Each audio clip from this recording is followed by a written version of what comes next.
वाण धरणाचे पाणी बाळापूर तालुक्याला जाऊ देणार नाही। तेल्हारा तालुक्यासाठी संजीवनी असलेल्या वारी येथील वाण धरणाचे पाणी आता कुठेही जाऊ देणार नसल्याचा तालुक्यातील शेतकऱ्यांनी निर्धार केला असून याबाबत वाण प्रकल्प पाणी बचाव संघर्ष समितीने पुढाकार घेतला आहे व याबाबत हिवरखेड येथे दिनांक 29 जून रोजी पत्रकार परिषद घेऊन आपली भूमिका स्पष्ट केली आहे। वाण धरण निर्मितीच्या वेळेस तालुक्यातील अनेक शेतकऱ्यांच्या शेती या प्रकल्पामध्ये गेल्या, मात्र या वाण प्रकल्पाचा मुख्य उद्देश शेतीच्या सिंचनाच्या पाण्याची सोय व्हावी याकरिता होता आणि म्हणून या तालुक्यातील शेतकऱ्यांनी सुद्धा हसत हसत आपल्या जमिनी दिल्या या प्रकल्पासाठी दिल्या। मात्र कालांतराने पिण्याच्या पाण्याची टंचाई अकोला व बुलढाणा या दोन्ही जिल्ह्यांमध्ये मोठ्या प्रमाणात भासत असल्यामुळे या वाण प्रकल्पाच्या पाण्यावर 84 खेडी योजनेसह संग्रामपूर, जळगाव, शेगाव तसेच अकोला जिल्ह्यातील अनेक गावांना वाण प्रकल्पाचे पाणी देण्यात आले। यामुळे तेल्हारा तालुक्यातील शेतकऱ्यांच्या सिंचनाला पाणी मिळणे अवघड झाले। मात्र आता बाळापूर तालुक्यासाठी सुद्धा वाण धरणाचे पाणी नेण्याचा डाव आखला गेला असून त्यावर काम सुद्धा सुरू झाले आहे।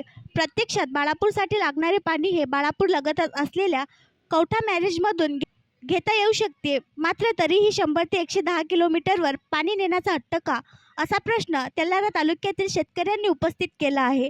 वाण धरणाचे पाणी अकोला व बाळापूरला नेण्याचे महाविकास आघाडीकडून आदेश निघाले होते, मात्र तेल्हारा तालुक्यातील शेतकऱ्यांनी अकोला पूर्वचे आमदार रणधीर सावरकर व आमदार प्रकाश भाडसाकडे यांना वाणचे न नेण्यासंदर्भात गळ घातली असता आमदार प्रकाश भाडसाकडे व आमदार रणधीर सावरकर यांनी अकोला व बाळापूरला जात असलेल्या पाण्याच्या निर्णयावर स्थगिती मिळवली। अकोल्यावरील स्थगिती आज तागायत कायम आहे, मात्र महाविकास आघाडी सत्तेत आल्यानंतर